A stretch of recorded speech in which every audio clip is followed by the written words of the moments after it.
ఆంధ్రప్రదేశ్లో ఆ పర్సెంటేజ్లు అసలు ఎన్నికలు అయిపోయిన తర్వాత కూడా మళ్ళీ విధ్వంసాలు జరుగుతున్నాయి. సరే పత్రికల్లో డిఫరెంట్ ఆర్గ్యుమెంట్స్ ఎట్లాగో ఉంటాయి, అవి అక్కడ పెరిగిన పర్సెంటేజ్ ఎటువైపు ఉండవచ్చు?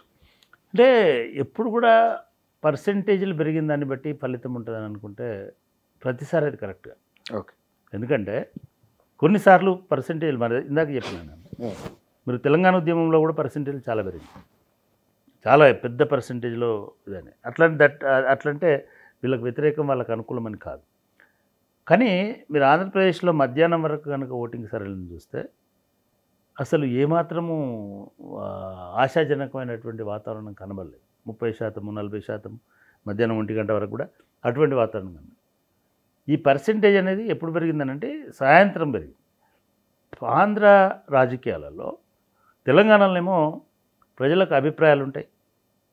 ఏ రాజకీయ పార్టీ ఏం చెప్పినా కూడా తన అభిప్రాయాల మేరకు తన కోణంలోంచి అర్థం చేసుకొని ఓటు చేస్తారు. అన్ఫార్చునేట్లీ ఆంధ్రప్రదేశ్ అనేటువంటిది పూర్తిగా రాజకీయమయమైపోయింది.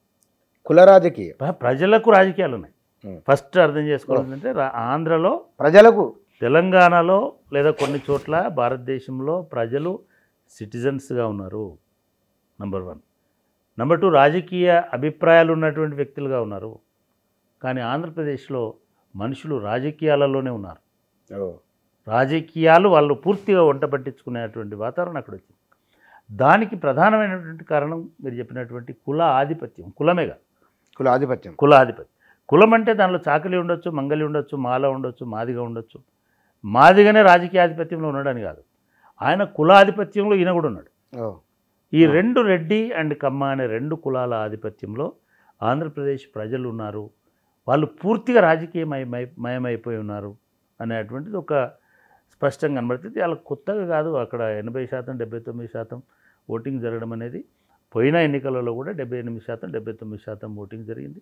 పోయిన ఎన్నికలలో కూడా మంగళగిరిలో, గుంటూరులో, ఒంగోలులో చాలా చోట్ల రాత్రి 9:30, 10 గంటల దాకా 12 గంటల వరకు పోలింగ్ నడిచింది. ఇవాళ అటువంటి వాతావరణం కనబడుతుంది. దీనిలో 2 అంశాలు ఉన్నాయి. ఈ ఎన్నికలు ఇద్దరికి జీవన్మరణ సమస్య.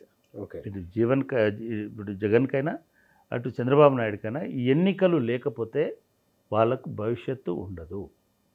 ఎందుకంటే మీరు గమనించినట్టయితే ఒకవేళ ఈ ఎన్నికలు కనుక చంద్రబాబు నాయుడు కూటమి అధికారంలోకి రాకపోతే మీరు 2030లో జరిగేటువంటి 28లో ఇప్పుడు జరిగేటువంటి ఎన్నికలను ఊహించలేరు. అప్పటికి చంద్రబాబు నాయుడుకి 75 సంవత్సరాలు, 80 సంవత్సరాల దగ్గరకు వస్తున్నారు. ఆ వయసులో ఇప్పటికే మనము అప్రిషియేట్ చేయాలి. ఆయన ఇప్పుడు కూడా అంత ఎండలో అన్ని మీటింగ్లు అంతే ఉత్సాహంగా, అంతే ఎనర్జీతో మాట్లాడుకుంటూ లోకేష్కి కొడుకులాగా అనిపిస్తున్నాడు చంద్రబాబు. లోకేష్ తాతలాగా మాట్లాడుతున్నాడు. సో అటువంటి ఒక వైబ్రేషన్ అటువంటిది అయితే ఉంది ఇవాళ.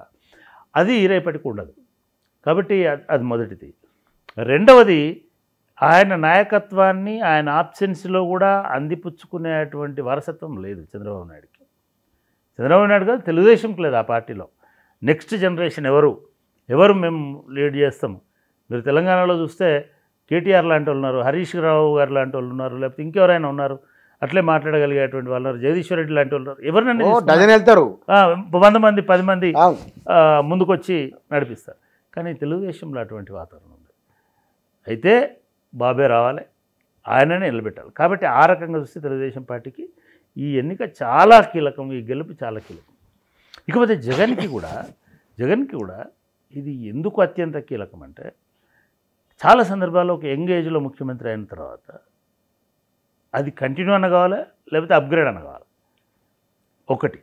రెండవది, జగన్ ఇవాళ వాళ్ళ కొడుకు దీనికి కూతురు వాళ్ళ పిల్లల కాన్వకేషన్కో దేనికో వెళ్ళడానికి యూరప్ వెళ్ళాలంటే సిబిఐ కోర్టు అనుమతి తీసుకొని పాస్పోర్టు వివరాలు, ఫోన్లు, టెలిఫోను నంబరు ఇవన్నీ ఇచ్చి పోవాల్సి వచ్చింది. ఇప్పుడు పోతున్నాడు ఆయన. ఇవాళ పోయి ఫస్ట్ వరకు ఆయన స్టేట్లో ఉండట్లేదు. ఎందుకు పోతున్నాడు అట్లా, ఎందుకు ఇస్తున్నాడు అట్లా? ఆయన మీద ఒక డజన్ల కేసులు ఉన్నాయి. ఈడీ కేసులు ఉన్నాయి, సిబిఐ కేసులు ఉన్నాయి, ఇంకో కేసులు ఉన్నాయి.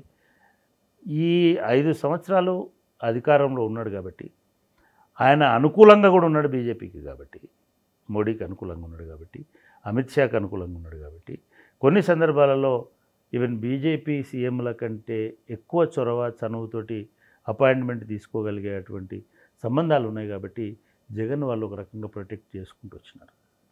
ఒకవేళ ఇప్పుడు కూటమి గెలిస్తే జగన్కు తక్కువ ఎంపీలు తక్కువ ఓట్లు అధికారమే లేకుండా పోతే ఆయనని ఇమ్మీడియట్గా పాత కేసుల్లో, ఎందుకంటే చంద్రబాబు నాయుడిని అర్ధరాత్రి అరెస్ట్ చేసి జైల్లో వేయడం అనేటువంటిది ఆ కసి అనేటువంటి చంద్రబాబు నాయుడులో ఉన్నది.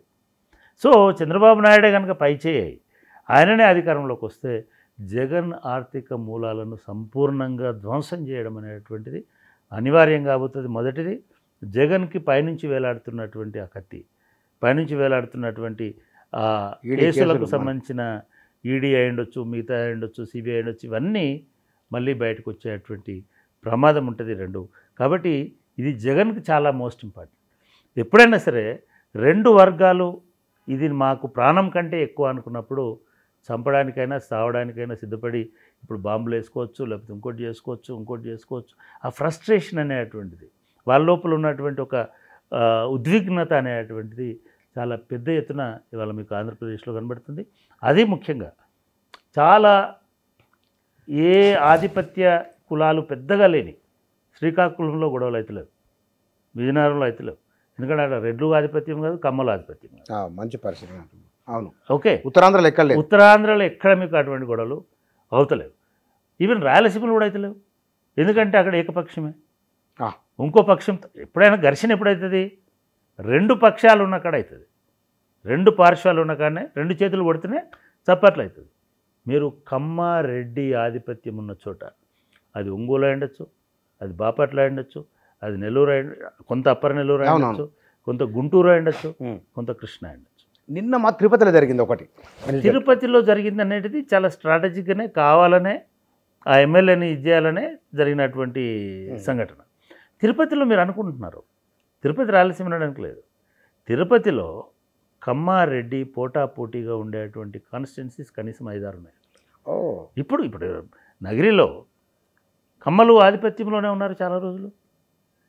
ఈవెన్ తిరుపతిలో, ఈవెన్ చంద్రగిరిలో కమ్మ వర్సెస్ రెడ్డి నడుస్తుంది అక్కడ. తిరుపతి ఒకటి కాపు ప్రిడామినెన్స్ ఉంటుంది. ఈసారి కూడా కాపు రెడ్డి కాంబినేషన్లో నడిచింది.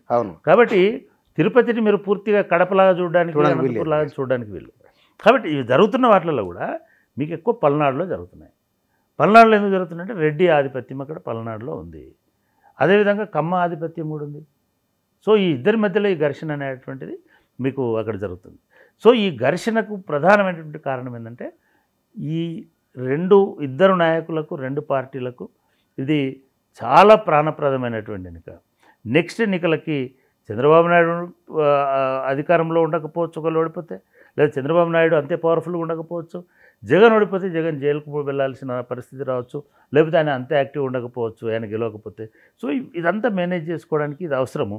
మూడవది కొత్త శక్తులు కూడా రేపు వచ్చే అవకాశం ఉంది.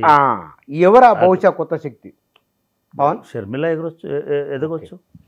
అంటే ఎప్పుడైనా సరే బుచ్చన రాజకీయాలలో నువ్వు ఎంత పాపులర్ అయినా నీకు అక్కడ స్పేస్ లేకుండా నువ్వేం చేయలేవు. ఏమన్నా రాజశేఖర రెడ్డి గారు పూర్తి స్వింగ్లో ఉన్నప్పుడు ఎవడో ఒక అజ్ఞాని ఇచ్చినటువంటి సలహాతోటి చిరంజీవి లాంటి ఒక పార్టీ పెట్టినాడు.